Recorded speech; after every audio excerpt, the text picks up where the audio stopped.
Welcome to Spaghetti Launcher, the world building podcast where we throw spaghetti at the wall and it is up to you what sticks. I am Kyle. I am Ethan. On today's episode, we will be discussing megastructures, the giant buildings, very common in sci-fi more so than fantasy. Yeah. But any gigantic creature-made structure. Creature? Oh, Well, creature-made. Oh, creature-made structure. I was about to say, No, is this living in the dead gods again? No, that's Goddamn. megafauna. And megafauna. Yeah, it is a... Which would be another great episode. Yeah. And there are megastructures in our world. You can attest Great Wall of that China. Like Burj Khalifa. is Versailles. Like, that's a megastructure. I think so, because it's a palace that is massive. I've never actually been to Versailles, so I can't. I haven't either. I was thinking about it, I was like, I think the sarcophagus at Chernobyl is a megastructure. What do you think about that? It's a massive structure built by people for a very specific purpose. And when I look at the images, I'm like, that would be really imposing to see from afar. Sure. Because the point of a megastructure often in like Earth's history, and I think in a lot of cases, is to impress, to awe you, to humble you before it. Penis. Like penis? Penis envy. Yeah. Okay. Yeah. It's penis envy.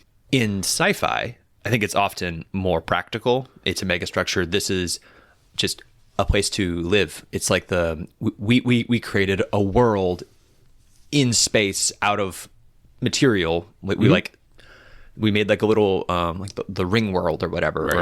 Or the Halo rings are a megastructure. The mass relays in Mass Effect. Death Star, once again. Dyson Sphere. Dyson Sphere. Probably the most famous, because they're very theoretical oftentimes. It's like megastructures are like a theory that people play with. Well, because the physics often prohibits them from existing without collapsing under their own weight, or the practicality of where, there was a video I saw somewhere that said like 99% of the mass in our solar system is in the star. 99% of the mass in our solar system is in the sun.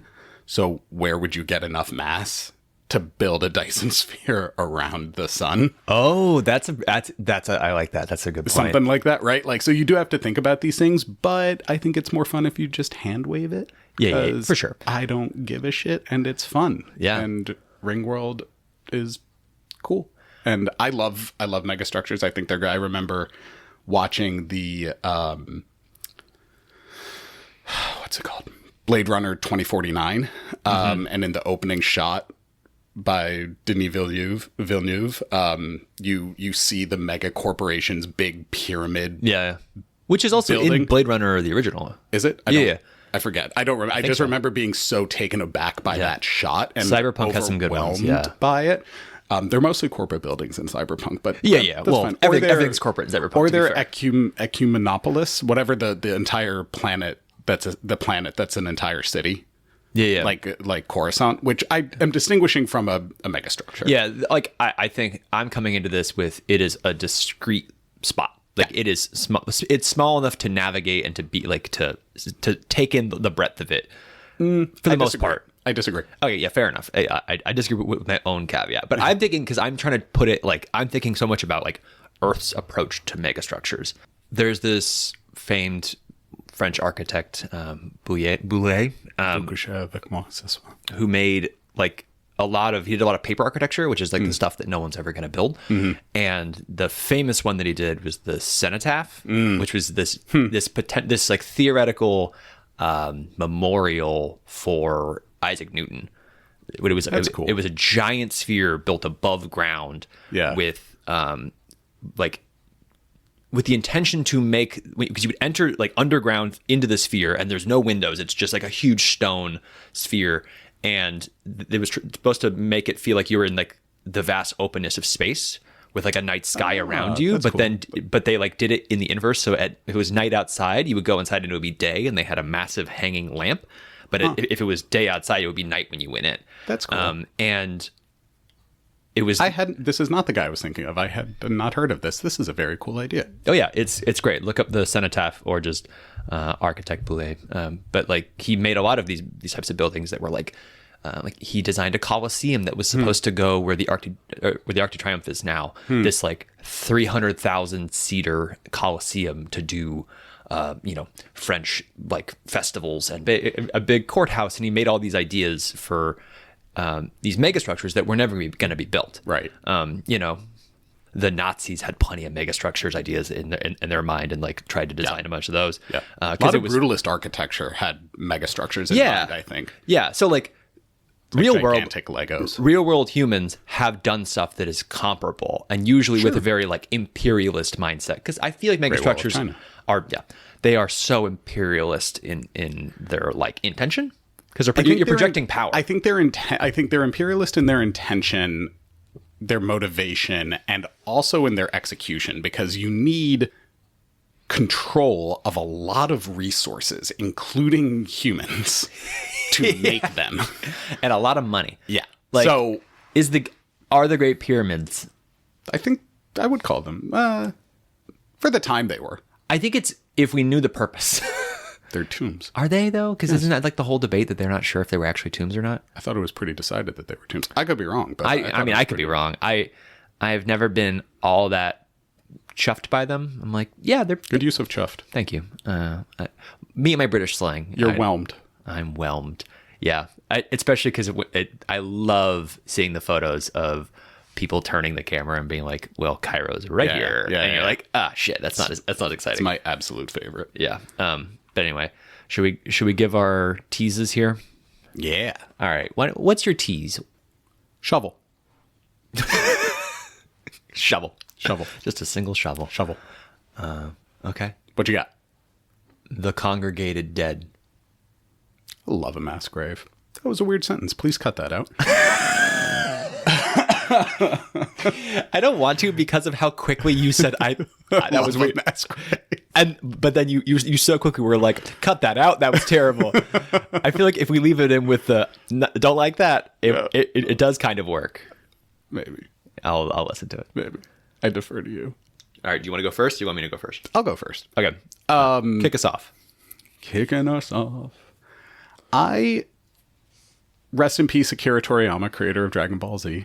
Ever since his death, I've been like just going back and thinking about Dragon Ball Z a lot and like revisiting the world. And there's this wonderful video from Overly Sarcastic Productions about who you love, who I love. Fantastic channel. You should check it out if you haven't done so already. They do a really beautiful breakdown and analysis of the myth of the Super Saiyan and how it shows up. It's so well done. Anyway, I got locked into this idea of like, there's the Warlord Frieza, one of the main bad guys in the series. And he at one point is the head, his organization, it's called, I think it might, I've lived in DC too long, because all that's coming to my head is World Trade Organization, which it is not that, but it is a business that engages in global commercial real estate. And by that, I mean, they are planetary real estate moguls. They buy and sell planets. And I started thinking like, all right, if you could buy a planet, right? Which is big if, right? What if you found a planet that was, you're out there in space, you find a planet that's made entirely of diamond. What you gonna do, right? Like, or entirely of gold, or entirely of some valuable resource. What you would do in this theoretical situation is you would call in, for lack of a better name, let's just call it the Hephaestus, which is a gigantic cage. Okay. It is flown in completely encloses around the planet. It is adaptable in size, so it has limbs that can extend like a fire ladder. Obviously there's an upper limit, but maybe it's modular also, so that you can bring it in and it can like connect around entire planets. Okay. Encloses it completely like a Dyson sphere, but then begins to mine and strip away all of the resources in the planet until there is physically, literally nothing left. Okay. And it categorizes them out, processes them for further use by some other entity, planet, ship, organization, enterprise, whatever. And then I love the visual of it opening up around where the planet used to be, and there is nothing there but empty space. So it's a strip miner. It's a strip miner. It's a giant strip miner. I think it's really cool, the idea that it's removing literally everything. Literally everything. So it's not like leaving behind like the dead husk of a planet. Yeah, it's like, it is. It's all the core is gone. It's like when you take a tree and you put it through one of those the limb shredders or like the tree shredders where like they just spit out a bunch of sawdust and there's no tree left. There's no tree. Well, I got what the fuck? I got the idea, and when I said shovel earlier, I meant to say spade because I was thinking about, I did landscaping for a while, and there's this cool thing called a tree spade, which is a machine that comes in, it surrounds a tree, then drives down these big spade-like things under a tree, severing all the roots, and lifts the whole tree up. Yeah. And then moves the tree. Yeah. And I saw that work once. I was like, well, I'm 18. That's one of the cooler things I've seen. Never seen that before. That is pretty cool. And it was sort of inspired by that. Well, and it's a thing where a couple top line notes. One, I'm assuming that whatever like the mechanisms of the mining, if you're mining a diamond planet, you need to have diamond picks or stronger. Lasers. Yeah, like it needs to be strong enough to actually... Or a chemical reaction that breaks it down. Maybe they discovered a universal solvent and it just like sprays it down onto it and... Yeah, which works pretty well with having it be like a Dyson sphere-esque, like encircling. So whatever the mechanism is, it has to be strong enough to actually break down whatever the material is, and to like break down like the core of a planet. Right. It's like, how does it, and maybe that's it strong enough to withstand that, and how is it? Does it cool it enough that it can? And maybe it just takes more time where they like let it cool because it's now like independent of anything else. It's just kind of floating in space and it's cooling because of that. I don't know. Yeah. But then. Also, thinking about it is pretty cool, the idea that there is no trace, and so you can have this extractive economy actor that nobody can really like know that they're doing it, because you can do this entirely in secret as long as you're like, as long as it's enough out of the way, and if people don't pass by, they don't know that you removed a planet because there's cut off comms in advance. I mean, you could theoretically invade the planet and dismantle its defense systems, and then do it. Fair enough. Or maybe, but if let me reframe it. Let me rename it. It's not going to be called Hephaestus. I'm going to call this thing Gluttony 2. Yeah, and I like the idea because it means there was a Gluttony 1. Yeah, and either where is it or what happened to it. Yeah. So Gluttony 2, maybe it's also an armed battleship. And it, sort of like the Borg cube.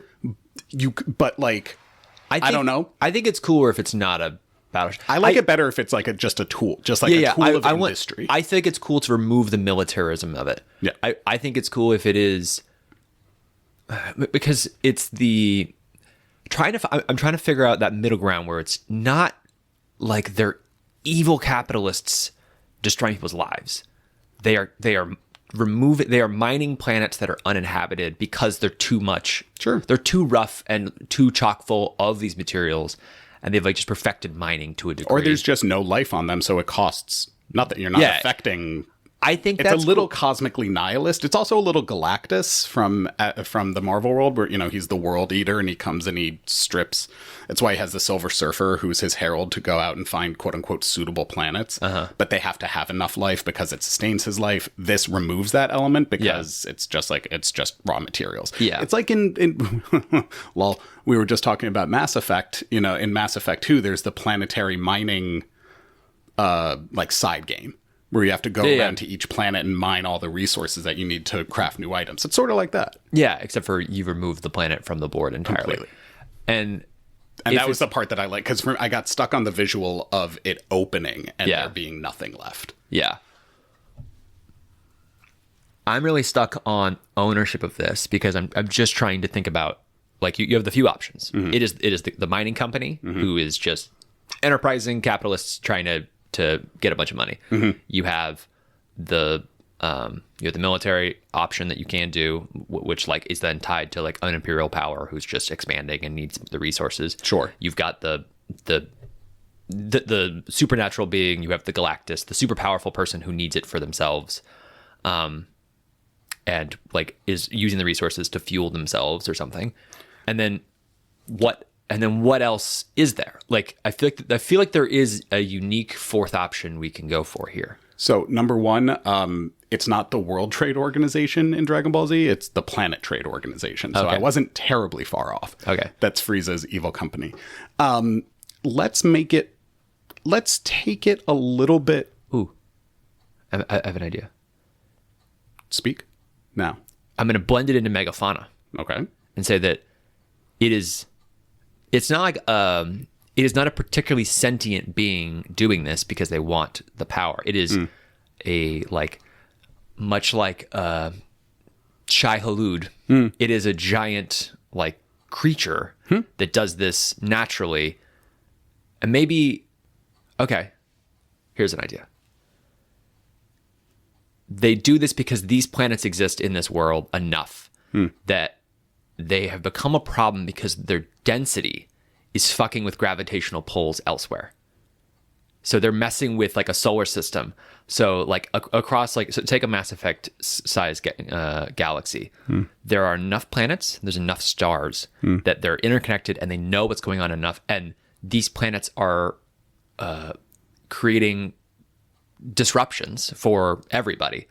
So then they are like removing it to get it out of the system so it's no longer a problem. So let's create because civilization would not have, very unlikely to have survived and thrived to the point to make such a thing. Yeah. In a world where there are enough gravity destabilizing planets to exist. Or more, it's like that solar system is not habitable right now because of this thing. If you remove it, then you open it up. And it's sort of like the territory expansion. We're building, like deforestation. We're blowing up mountains to make railways. Fine, yeah. right? The other thing is that you could say maybe there was a solar system with a Dyson sphere that ate its own sun, that like depleted the sun. And without the sun at its core to keep the planets in place, the gravity got all whacked out of space. And now these planets are creating problems elsewhere. Or they're just, maybe planets are going to collide with each other because the gravity's gone and the orbits are all off and right. And you make this thing to go and as a defense mechanism, you basically repurpose the Dyson sphere. Yeah, I like that. All right, so let's say the Dyson sphere thing was done on a solar system that was big, like a lot of planets. We're talking 50. Sure. And a majority of those are big enough to be a problem. And after the Dyson sphere played out, which they did that for some reason that turns out ill-advised. And it's been... Classic hubris. And it's been a long time since they did that. But those planets drifted. And they are uninhabited planets. Yeah. But they are now debris floating into other systems. It's a planet-sized asteroid field. And but the asteroid field, they're not a field anymore. They have all drifted separately into different directions. They're all entering other solar systems. And now they're moving really slowly, but they are a slow-moving threat that is becoming a threat. So then it's been 100 years since the Dyson sphere incident. And now everyone's like, shit, we got to and then they repurpose the Dyson sphere. They remove it. Right, and they're like, whoa, okay, let's make this into fix this. Let's make this into like a mining thing or like a shredder and shred these planets and get them out of the way. Gluttony and they're moving it around. Yeah. Gluttony 2. Gluttony 1, they tried to do it. They tried to make a new thing. In Gluttony 2, they just said, just take the old Dyson sphere. Or maybe flip it. Maybe Gluttony 1, they just tried to redo the Dyson sphere and it worked for a little while, but it was old tech and so they had to redo it, so they made Gluttony 2. Yeah. Yeah. I mean, you know me, I do think we should really do an episode on megafauna because I love your idea of the giant space worm. I also love the Netflix Voltron series does a lot with megafauna where they have planet-sized creatures that I think are cool. Yeah. Very Dune inspired. But lost my train of thought. All right. But yeah, anyway, the gluttony, the mobile mine, the mobile the mobile world eater. I wanted it to be distinct from Galactus because I didn't want it to be about like a sentient being. Yeah, it's the this material cosmic judge. itself. It's just the material itself, and it is also completely gone. Everything is it's left a void. Yeah. All right. Talk to me about. I forgot your words. It's early. The congregated dead. Yeah, I love a mass grave. It is a less a mass grave, more of a mass mausoleum. And Dope. I was Dope. I was Dope. inspired by the idea of it being a memorial, and then I was like, mausoleums are, relatively common, but and like you have crypts, you have places where you bury the dead together in a with like funeral rites, not in the mass grave way of like we're honoring the dead. And I figured, well, if you make that into a megastructure, you make it into such a big mausoleum, it's for all of the dead. Is it to death itself? No. It is for the dead. It isn't necessarily honoring a god. It is honoring funeral rites as a process. It's honoring the dead who've come before, or whatever. Like the cultural implications of it are significant, but it isn't necessarily about religion. It's just about the dead. And they don't really respect other religions' funeral rites, because the key component of this is say it's an empire, it's a country. They bury everybody who dies in their land goes to this mausoleum. Like it's in the capital or it's in a separate spot. It's a unipolar thing. It's everybody, like they bring all their dead to here to be buried together, because they believe that all the souls of the world should pass through one portal. But critically, they bury their enemies dead there. If they're in a battle, they deny you your funeral rites, because they give your dead their funeral rites. They will take them and bring them back to the mausoleum and lay them to rest there. And you are welcome to come visit them, but this is where they lay. That got my wheels spinning. So yeah, that's the crux of this. But wait. Yes, okay. Because that. Just wait. I'm sorry. Okay. That? Sorry. So I'm going to word vomit for a little bit, and then we're going to come up with ideas. We're going to forge the idea out of it, right? Okay. So basically, what I'm seeing is that that cultural practice is incumbent to your world. Yeah. Every single region, empire. No, not the world. Just wait. Because I'm getting there. Okay, go. So that is a culture that everyone does. Prisoners of war or enemies that are killed by you in war are brought back to your home, and you bury them according to the rights of your people. So if you have country A and country B that are at war, country B soldiers that are killed by country A are taken to country A and buried according to the funeral rites of country A. Country B soldiers country A soldiers that are killed by country B are taken back to country B and buried according to the... Yeah. Okay. The mausoleum, the megastructure of the mausoleum is created because this country is so successful at war that it is evidence of their military might. It is, yes, a mausoleum, but it is also, because everyone does it, it is also an intimidation tactic. Yeah, they're saying, we need more space because we're doing this too much. We've done it too much. And so you just keep expanding the mausoleum, almost like a shell world, right? Which is like where you just start building layers and layers of artificial world around each other. But it's like that. And so other countries might have big mausoleums, but this the mega mausoleum. Is like, it's like the Sardaukar in Dune. If the Sardaukar had a mausoleum. Yeah. Right? I like it. Does that make you see how that makes sense? Yeah, I like where you took that. I think that's a cool idea. And let's take that idea. And then I'm also going to pitch a different version of it, which is the way that I was initially envisioning it. But like, I think this is super valid too, is that it's just like everybody has different funeral rites around the world. Yeah. And then there's country A has this funeral rite, and country Let's just name it Nyx. Nyx? NYX. Like, because you like dark. Yeah, exactly. Whatever. All right. So but then Nyx is growing in power. Right. They are becoming an empire. They're expanding. They're doing this. And then where you add in a little bit extra oomph is that they are removing your dead And reburying them? and putting them in the mausoleum.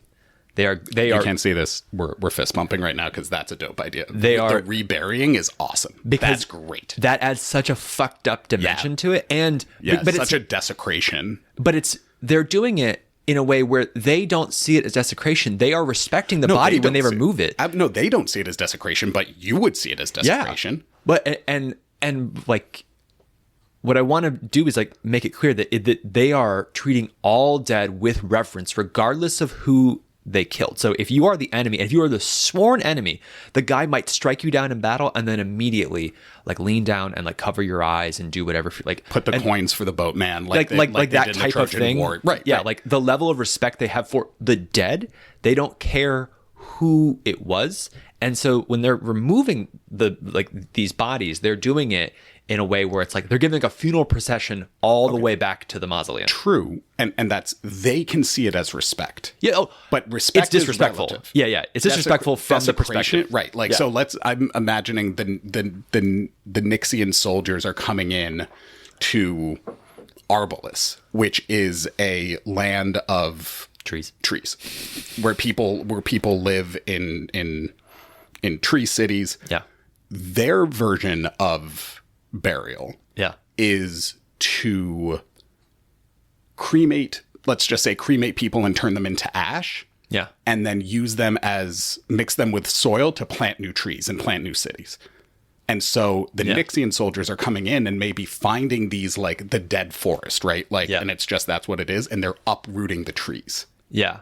So they would see it as, like, we're expanding. We are treating you with respect. We are bringing them into the mausoleum and replanting them there. Yeah. To the Arbolians. That's horrible. Oh my God. You're uprooting them from death. Like you're severing their connection to their community because, right? Like, that's actually a really cool practice that I just came up with on the fly. The replanting. I actually love that. Yeah. Dig down deep into that later. That's a cool as shit idea. But you see what I'm saying? Yeah. I like that a lot. And again, taking good bull, moving to the next bull, on that, which is, what if they go and they don't know that these trees are born of the dead? So they aren't removing the long dead because they don't understand it. Yeah. And they're taking only the new dead. So that and then you start to get into the mechanism, the mechanism across the world of people trying to hide, like to change the way that their funeral rites to make sure that they can't be removed. So people start to come up with new approaches to be like, well, we won't bury our dead because we know they'll excavate those graves. Right. So we will do things like this. We will cremate them and use them in in seedlings for trees, or we will cremate them and spread them in the sky, or we will. That's cool. Like we will do something. Viking funerals. Yeah, we will do we will change our funeral rites to deny this removal of our dead. Very natural reaction. And like because the motivation for the Nixians is probably, maybe it is hyper religious. Maybe it's not. I don't know. But like maybe it's practical. Maybe they have necromancers that are reanimating the dead and using them as soldiers. That's fucking wild. That's so gross. I hate it, but I love it. But it's not even Halloween. And because I was focusing so much on this idea of you go in this megastructure and thinking about like looking up and seeing effectively a portal to the underworld.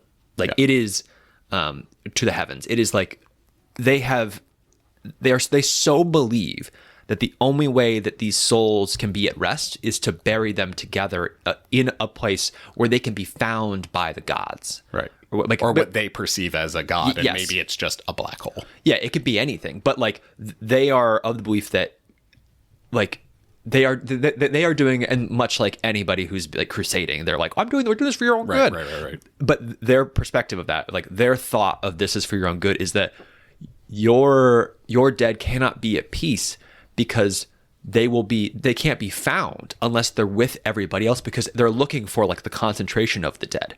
The gods or whoever it is if looking. They're too scattered, they won't be found. They won't be the found. Lost dead. Yeah. So they need to be congregated together in one spot because that's where the portal is. So they're saying this is like Noah's Ark. This is the place you need to be okay.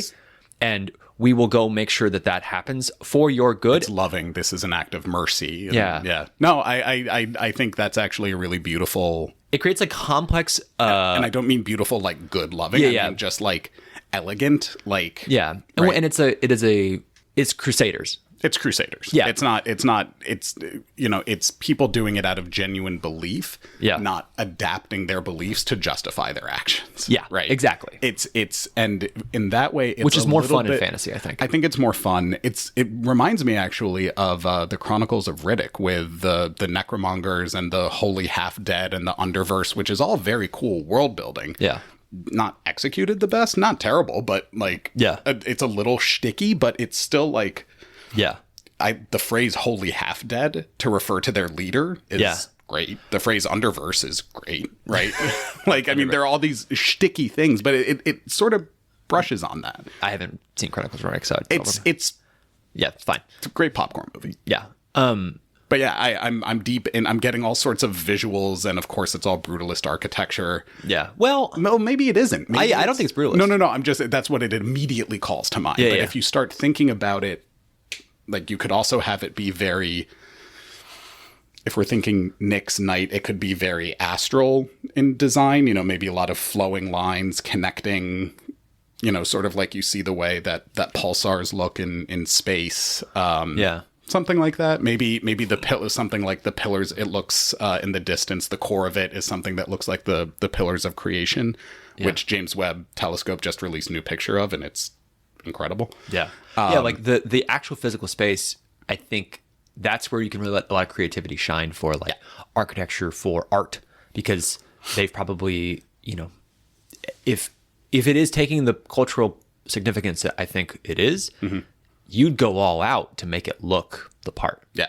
So it would be elaborate. Sure, because this is, again, out of true belief, not retroactively changing beliefs to justify a very mundane desire. Yeah. Now, Cool. I do want to go back to your version. So taking the belief side, and then we'll go back to like everybody does this. Yeah. And you are creating a mega mausoleum as like a sign of military might and practicality that you needed the room. Well, and it's not necessarily you're doing it deliberately. It's because everybody does this, and yours is just way bigger than anybody else. Yeah. It's just evidence. Yeah. But it could be deliberate to say we know we're gonna win all these wars. We just need to. We're going to do it now. We're projecting our confidence and our belief in ourselves. Yeah, that's also But like, cool. it isn't. It's whipping it out. Yeah, and saying we're going like to win. most megastructures are. Yeah, but it is evidence based because they are going to fill it up, and they are filling it. Yeah, but then you create a long term dynamic of other, like, as powers wax and wane, they start raiding the mausoleums, and like the mega mausoleum is raided and emptied over time because that society starts to crumble. Yeah, could do that. And as a side noodle that I wanted to pitch, you can add to anything. Literally the dead empire. You can literally add this to anything, to any megastructure, is the megastructure that was never finished, and which is common that megastructures won't be finished, or appears to be finished, but it wasn't, and people have misinterpreted its purpose because it was never finished. Yeah, nice. So Love that. you think this is like a great pyramid that is a tomb, but it turns out that they didn't finish the design. It's not a tomb, it's a weapon or whatever. Right. Or it's an engine that feeds off of life. Yeah, it is something one step or 10 steps past that, but it's been misinterpreted because they just never finished it. So people are using it incorrectly, especially if you add in magic and you add in like the mystery. And like I've referenced in a previous episode in the blade itself, they go into this many episodes. Yeah, I know. They're great, and it's great building. But also, this is a really cool vibe of like when they go into this great tower that no one has ever really entered it for hundreds of years, and you can't deviate from the path because you'll lose yourself. You become mad, and there's so much magic at play. So people just have to go where they know, and that opens it up to be like, well, the idea that people have figured out how to use this for one specific purpose, and and they are afraid to go a different direction to try to use it in a different way because people have died trying to do it before. But that's the actual purpose. If they go right and they figure it out, that was the intent. The left one was needed to be done to make it the right one. Did you see Titan AE back in the day? No. Criminally underrated movie. The crux of it is that it's about they're looking for a ship that's a world-making ship, and they find it, and inside it's got the DNA of every type of animal, every tree, every plant, everything on Earth. Yeah. Right. And imagine if you turned it on, it would create a planet. Yeah. And imagine if you found this and thought, oh, this is about saving a planet, only to discover later on that I'm focusing on this idea of a misunderstood. Yeah. To discover later on, this is actually a weapon. Yeah. Getting back to offensive architecture is that you send this thing into a solar system and then turn it on, and it erupts, creating a new planet but destroying other ones around it. That's fucking wild. Right? Like, I love it. That would be a great weapon, an offensive architecture. So like there's that idea of something being misunderstood. Yeah. Is and you could apply that to both of these ideas, to another idea, to anything, just like the misunderstood megastructure, because it's likely to be misinterpreted. Sure. How much time have we spent as humans trying to figure out what Stonehenge was? You know, like, do we even know still? I think didn't we just decide it's like a calendar? I think we decided, but that's not a guarantee. Exactly. And this is the point. Right. Like, this is an important. We were just talking about what the fuck the pyramids were. Exactly. So, but I think that's that idea. We can move on to a little bit of lightning round here. Yeah, I dig lightning round. Did you know, Kyle, because I'm going first, did you know that when they redid the Star Wars canon, that they changed it so that the Death Star was actually based off of lightsaber technology? No. Yeah, so they did. That's why they were mining kyber crystals in Rogue One on the planet Jeddah. I had an idea for a megastructure that is a tower, a massive tower, massive tower. Yeah. It's a massive wizard's tower. It is literally a gigantic magic wand that the wizard can use. It is built out of paranoia. Yeah. That this wizard maybe has conquered the planet, has whatever. Yeah. But it is made to defend the planet against any encroaching being, be it deity or alien. Okay. It is just a gigantic magic wand. Love it. Yeah. All right. What about you? Mine is just a tunnel through the Earth, through the planet, through the world. Pretty simple. And a large, perfectly cylindrical, perfectly masoned tunnel that is now inhabited and used as a passageway. And it's kind of it. It's a megastructure. A megastructure doesn't have to be a building. It just has to be a structure. Yeah, and the structure absolutely. was, for whatever reason, they decided to just bore through this, and it's the channel. It's whatever you want it to be. Like, but it is used for like everyday purposes and not just like a passageway. Yeah. It's become like a place to live as well, and it's like linking two major cities, or it's linking two sides of the planet, or it's linking an empire underneath an ocean, so that they can easily get from one side to the other. Whatever you want it to be. Sure. So that's it. Kind of like a giant airport. Yeah. Yeah. Cool. Cool. Awesome. So what stuck on your wall this fine morning, Kyle? I think it's the removal of the dead by the Nixians. I didn't think about that idea until we were in the moment, and I really like the idea of their conquering to remove the dead and bring them back, and excavating graves and like the fucked up desecrations, and doing it out of mercy, though. Yeah, like what they perceive as to be mercy. Yeah, like the intent and the reality are both really interesting to me. Yeah. So I think that's what stuck for me. Yeah, I agree. What stuck for you?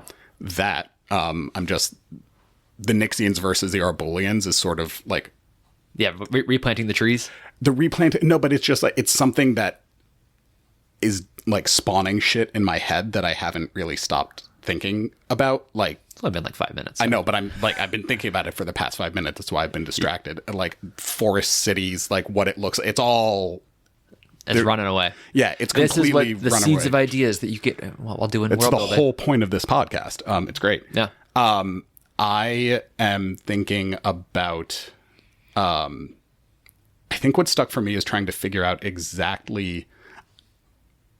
I like the Gluttony 2 being like the advanced version of the fixed Dyson sphere, of the repurposed Dyson sphere. The naming convention. Yeah. Like, what happened to the first one? Yeah. But you talked early on about trying to figure out exactly how they break it down, how they break down the planet. And I don't have an answer for that yet. And so like that unknown is like a needle, like a splinter. It's like, it's the world building curse of a thing that you can easily hand wave.